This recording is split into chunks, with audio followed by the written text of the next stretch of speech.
we just talk? Can we just talk?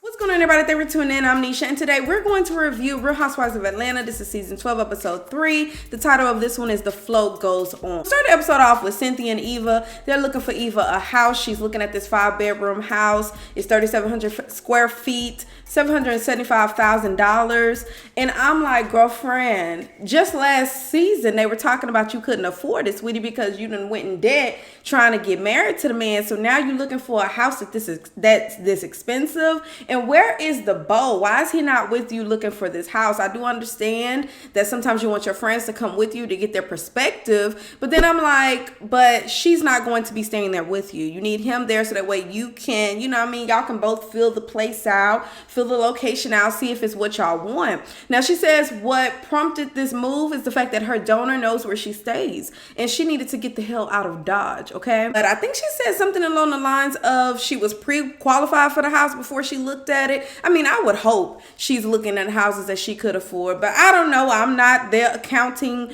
personnel, so I can't tell you whether the lady could afford it or not. I can tell you I can't. Okay, so they get to talking about NeNe and the fact that she needs to be accountable for the things that she has done when it comes to her relationship with Cynthia. She feels like Cynthia feels like she's not being fair to her. Eva, she says that, you know, she really regrets the way that her and Cynthia's relationship started, because y'all know she used to send slick shots about Cynthia's age. Now all of a sudden she's like, yo, like this is like my match made, like this is my girlmance right here.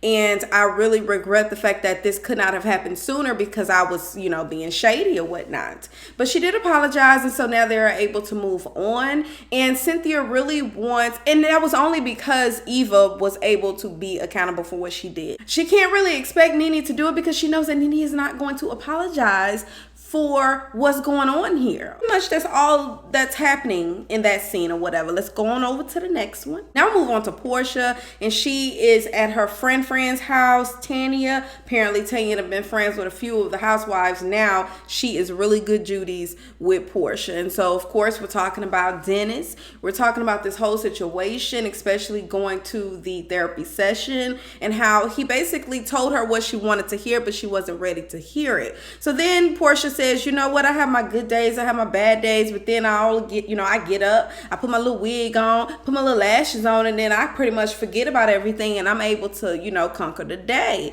Well, now you're able to conquer the day, because on the first episode you said that you couldn't even get out the bed and put your clothes on. So I'm sure, you know, one little session hasn't helped you that much, sweetie, because from what I can remember, you hardly stayed. I mean, you were there for 35 minutes and then you bonked out. Okay, so surely you're putting on the front right now, but that's cool. That's cool. You got to fake it until you make it. Okay, now she says that Dennis said in the session, from the part that she, you know, stayed for, that she wasn't available to him, and that's what made him go out and do what he did. Whatever, Dennis, you were just being selfish. You was thinking with your little Tita, and that's just what it is. People warned Porsha. I told y'all that last episode, so we're not gonna go ahead and go down that whole road again. Here's the thing, y'all. I don't know why my voice like squeaked a little bit with that. Here's the thing. I really hate the fact that Porsha went back to him, only because, you know, he pretty much dogged out while she was pregnant as far as going out there sleeping with other women. They don't tell him how many and how many times that he did it. And then the fact that everybody warned her about how and who he was, you know what I mean? How he would do women and who he was. So I just feel like she is trying to force him into being something that he cannot be, okay? I'm all here for black love. I want people to be happy and to, you know, to get everything in life that they feel that they deserve. But I just don't like seeing women taken advantage of. I literally know somebody in my life right now that's going through the same thing. And everything in me is really hard for me to fake it and to just be happy for the individuals, because I'm like, look, the dude ain't crap.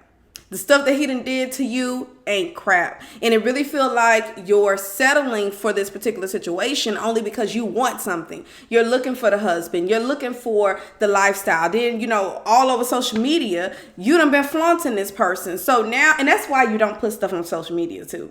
Because now you're going to look crazy when you go back on social media and says, well, such and such happened, so I'm not with this person no more. So I think when it comes to relationships that have already been broadcast to the world, it's really hard for you to think clearly and to move according to what you actually want. Because part of that, in my opinion, is that you're forced to be with a person because you've already, like I said, you've already broadcast that person. That person probably offers you stuff that you really want, stuff that you think you need.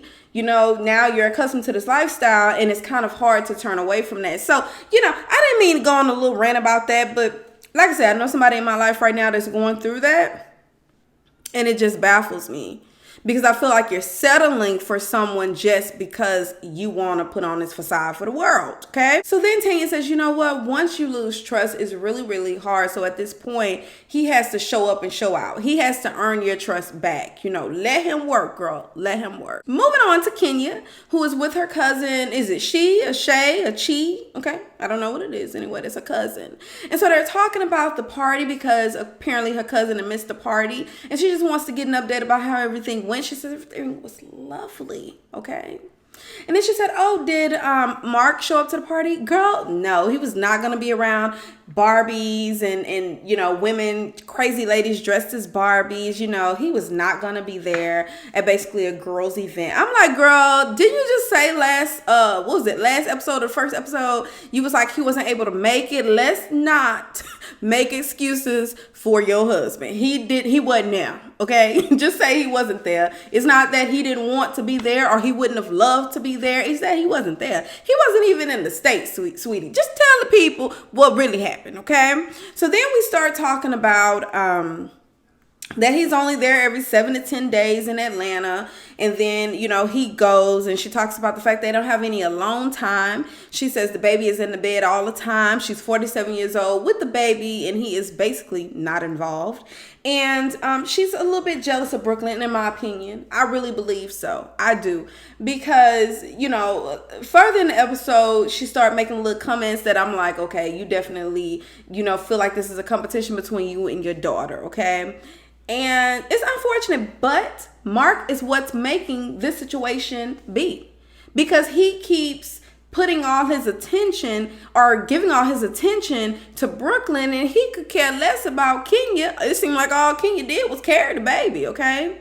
So, and I didn't realize that Kenya was 47 years old. Now, don't get into the comment section and be like, how the hell you didn't know that? You ain't been watching? No, I have not been watching, okay? I've told y'all that several times. I'm not going to keep myself. Okay, did not know she was 47 years old. She looks beautiful for 47. I just feel like he's not there enough. And it is, it works for some people. In this situation, I don't think it's working for Kenya. I really think Kenya misses what it used to be. And she really wants her husband to be more involved and to be there, but he's not. And Kenya, has to come to the realization of the fact that, listen, either this guy's just really not that into me, or I just have to be comfortable with where it's at and just, move on and just be happy that I at least can say I have a husband and I have a baby. And that's pretty much all I got going for myself. You know what I mean? So I guess we'll find out later on in the season how this all pans out. I know recently in the media, they had separated or something like that, but then she said that they were working on themselves. So I don't know where the state of the relationship is now. Now we move on to NeNe and Greg. NeNe tells us that she is the ambassador for the American Cancer Society, I believe. And she says that her role is basically as the spouse and how Greg having cancer has affected her. Now he does not have cancer, praise God for that. But she's just basically giving her truth, telling them how life is, living with a person that has cancer and the struggles and everything that goes with it. Now, they are currently experiencing a whole lot of hardships in their relationship. Now, I did review the last 3 episodes of last season, which was basically the reunion. And you could tell that NeNe was like basically playing double dutch in this relationship. She was there, then she wasn't. She was there, and then she wasn't. And unless you've been in that situation, it's kind of hard to judge how NeNe feels, okay? So I don't want to be the one to say, you know what, girl, you need to get over it and be there for your man. I don't want to say that because I don't know what I would do if I was in that situation, okay? So she gets a little bit emotional. And Greg told her that it really takes time. These things don't happen overnight. You have been the best that you can be. I'm a work in progress. You're a work in progress. We're going to make this thing work, okay? Last season, I could tell from the last 3 episodes that I watched that NeNe put up this gate around her heart, like this she had like this force field, okay? And she was trying to protect herself from all of the ladies and even from her husband. It's like it was NeNe against the world from what I can recall. And she was completely nonchalant when it came to talking with Cynthia, like she really didn't care. Regarding the relationship, she had mentioned that she didn't know where they would be next season. And considering the fact they've been married for quite some time, for her to say, well, I don't know, we'll just have to see, it did not seem like I wasn't confident in the fact that they would be together this season. I wasn't confident in the fact that she would even be on this season because we didn't see her for the first few episodes. So just to at least see her there, she says she has a spiritual advisor, that she's really trying to work on herself and become a better person. I'm just really happy for NeNe in that aspect, okay? We don't know what the rest of the season is going to bring, but as far as right now, I'm just happy for where they are. Moving on to Kandi and Todd, they actually have a lunch date and they call Shadina on the phone to basically get a status of how everything is going. Shadina says she's 19 weeks. Everything is going good. She's actually showing now. Kandi seems to be really happy because they want another baby, but then on the flip side, she's kind of missing going through the motions of being pregnant, the trimesters, the babies, the little flutters, then the kicks, the doctor's appointments, the baby growing. She's starting to miss all of these things, and so she's like, oh my gosh, like I just have mixed feelings about it. They even talk about having a baby shower. Like, how is that going to go? Like, are you just going to be there? She's going to sit down and you touch the baby because you're not actually pregnant, but you are having a baby. So how is this going to go? Kandi, like I said, is very weird for her. Todd really don't understand. I mean, this is the first time they're both going through this. But, at the end of the day, she said she wanted a baby. They're getting a baby. So I'm just like, y'all gonna figure it out, sweetie. Y'all gonna figure it out. See, to me, okay, y'all may not know this, but I got my tubes tied after I had my second baby, right? So if I was in a situation to where, and sometimes I get my little baby fever or whatnot, but if I was fortunate enough to get a surrogate and to be able to have somebody else carry my baby for me, I'm all here for it, okay? I'm all here for it for the simple fact that I get what I want and I don't have to go through the pain and troubles to get the baby here. We're going through the motions month to month, but then think about once you actually go to the hospital, they got to put these IVs in your arms. You got to push if you don't got to push. If you're not having a baby natural, then you got to think about getting a C-section, honey. I had 2 of them bad boys, and that stuff is painful. So at the end of the day, Kandi, you are actually saving yourself some pain, and you're having someone else do the hard work for you. All you got to do is get the room ready and prepare the baby shower and just have a good time. But then she also tells us that she hasn't told anyone yet at this particular time. So I'm like, what's the hold up? Now, I do know last episode, I believe, she said that she was waiting to get past a certain point. Now she's past that point and she still hasn't said anything yet. Even close friends don't know. So I'm like, Kandi, just go ahead and tell the people, be happy for what God has blessed you with. Because even though she's carrying a baby, it makes you no less of a mother. You know what I mean? You are still going to be that baby's mother. This baby is still you. So I don't understand why she's still, I don't know. Then we move on and we're talking about Kayla and the fact that Todd went out to the strip club with Kayla. And Kandi feels like it's a very weird situation. Like, We disagree on parenting a whole lot of the times, and for this particular reason alone. Why are you going to the strip club with your daughter? That's a little bit weird. And you know, some people feel like it's weird to even drink with your kids, smoke with your kids. You know, I know somebody that had a sex party with their mother, and I'm like, why would you ever? Even had a video swallowing a banana with your mama. It was like a little game where you kind of see who can swallow the banana. I was like, girl, no. I was disgusted, okay? So I'm not one of those that would want to be partying with my mama. But, you know, to each his own. He says he would rather her be partying with him than some other stranger. Now, Kayla's room is going to become the new baby's room. And she doesn't want Kayla to feel like we're kicking her out. But Kayla is 23 years old. And I'm like, oh, so are you kicking Kayla and Riley out or just Kayla? You know, what are we doing here? I think that was pretty much it for this scene, y'all. Let's go on over to the next one. Okay, so we move on to Cynthia. She's on the phone with Marc Hill. #chill, okay? And so he basically tells her, look, I know your old friend is going to be here at this event. Just make sure you keep your head up. Don't let anybody get you down and steal your joy. You know, this is your first time seeing her in some time. Just take everything, you know, one step at a time. She's like, yes, I'm gonna be good. You know, Noel's gonna be there and I'm excited about this event. I'm not gonna let anybody steal my pride. I'm like, girl, you shouldn't. And y'all, that's all that happened in that scene, honey. Now we move over to Marc, Kenya, and Brooklyn.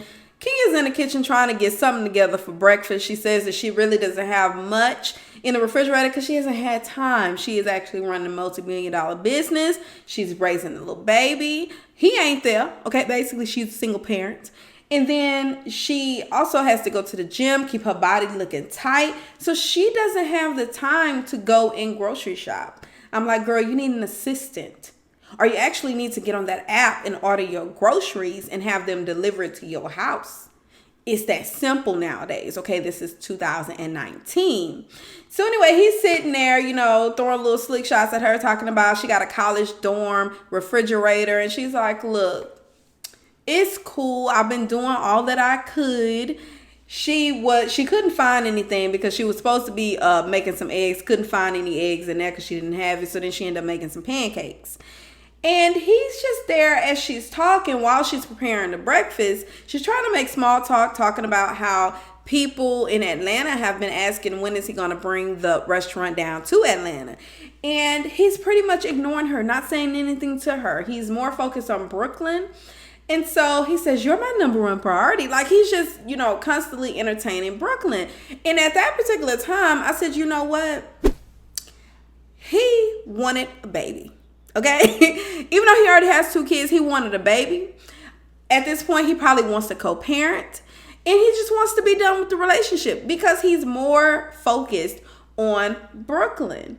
And I feel so sad for Kenya because she really wants this thing to work. She really wants her man. She mentioned how she misses being a girlfriend. Now she's a wife. She thinks she's good at being a wife and good at being a mother. But now she doesn't have her man. She doesn't get that alone time because he's always concerned with the baby.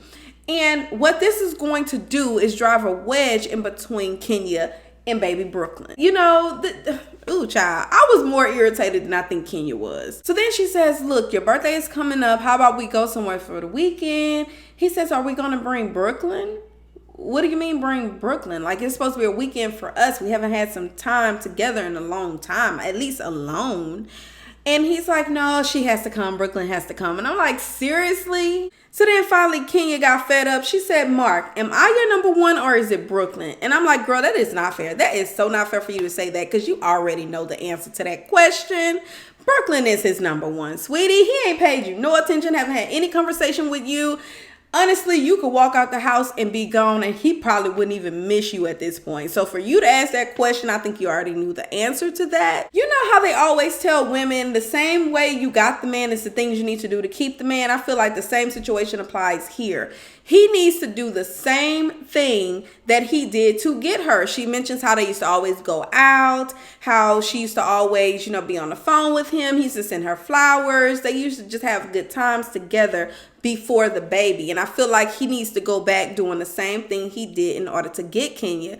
Because at this point, you know, he's just really creating this jealousy between the two girls, and it's just crazy. It's unfair, but I get why it's like that because of the way that he's responding. I mean, we saw it all in this scene. In this scene, he is not interested in Kenya like that. Moving on over to the NYC WorldPride Parade. NeNe and Marlo, they're sitting there. NeNe getting her little glam situation, face beating all. And I'm like, girl, you did all that because all we see is a white t-shirt and some jeans. Girl, you could have saved all that glam, okay? So then Marlo tells her, look, keep your positive energy. Don't allow these ladies to get you out of character. NeNe says, look, honey, I am good. My spiritual advisor already taught me how to count 1 to 10. And I'm gonna be good. So after Marlo has drilled this into NeNe so many times, NeNe finally said, look, girl, I'm trying to zen, not commit a sin, okay? Please leave it alone. I will be good. I'm fine. I already told you I'm going to say hi to these girls. I am good over her, okay? So we end the episode with Cynthia sending over a video to Eva. And basically this video is of NeNe doing an interview talking about Cynthia, calling her weak and desperate to follow the other ladies. Of course, Cynthia is offended or whatever. I don't know whether Cynthia is weak or not. Y'all know I missed majority of last season. So y'all just let me know down below if she is, okay? So then we go over to NeNe, who is still getting glammed up talking to Marlo. And she says that Cynthia did like 7 interviews, basically bad talking her. Basically, Cynthia said that NeNe is unhealthy to be around, and that she is very selfish. This is something that all of the ladies have said about NeNe, so I don't know why she's going that hard on Cynthia. Maybe it's because she expected more from Cynthia, considering the fact that they were friends, but who knows, child. So anyway, she's at the top of the, Cynthia was at the top of the floaty or whatever, and then next thing you know, you see NeNe walking up. And so they pretty much have this scene to where they're face to face, and then we don't see nothing else until next episode. All right, y'all, that's pretty much all I have for you today. Get into the comments. Let me know what you think about this episode. Don't forget to like, comment, and subscribe with the bell so that you're notified every time that I upload. And until next time, y'all. I'm ready to go. This tea is super hot. I'm about to rush. I'm back, 3 feet, no pressure.